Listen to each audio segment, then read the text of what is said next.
എല്ലാവർക്കും പേരിൻ്റെ ചരിത്രത്തിലേക്ക് സ്വാഗതം. ഇന്ന് കല്യാണി അമ്മൂമ്മ പറയുന്നത് അർത്തുങ്കൽ വെളുത്തച്ഛൻ എന്ന പേരിൻ്റെ ചരിത്രമാണ്.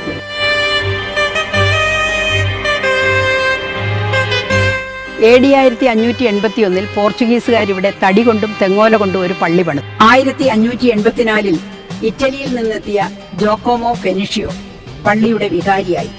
അദ്ദേഹം ഓലമേഞ്ഞ പള്ളി പൊളിച്ച് കുമ്മായവും കല്ലും കൊണ്ട് പുതിയ പള്ളി നവീകരിച്ചു. നാട്ടുകാർക്ക് ജാതിഭേദമന്യേ പ്രിയപ്പെട്ടവനായിരുന്നു വെളുത്തു നിറമുള്ള ആ അച്ഛൻ. അങ്ങനെ അദ്ദേഹം നാട്ടുകാരുടെ പ്രിയപ്പെട്ട വെളുത്തച്ഛനായി. ഒരുപാട് അത്ഭുത പ്രവർത്തികൾ വശമുണ്ടായിരുന്ന ഫെനിസി അച്ഛനെ കാണാൻ രോഗശാന്തിക്കായി നിരവധി പേർ ഇവിടേക്ക് എത്തി. അയ്യപ്പൻചിറ എന്ന കളരിപ്പയറ്റ് കളരിയിൽ വെളുത്തച്ഛൻ കളരിപ്പയറ്റ് പഠിക്കാനെത്തി. അന്ന് അവിടെ സ്വാമി അയ്യപ്പനും ഉണ്ടായിരുന്നു എന്നും അവരുറ്റ സുഹൃത്തുക്കളായി എന്നും ചരിത്രം പറയും. 1632 വെളുത്തച്ഛൻ മരിച്ചു. അദ്ദേഹത്തെ ഈ പള്ളിയിൽ തന്നെ മറവ് ചെയ്തു എന്ന് ചരിത്രം പറയുന്നു. ഇതാണ് അർത്തുങ്കൽ വെളുത്തച്ഛൻ എന്ന പേരിൻ്റെ ചരിത്രം.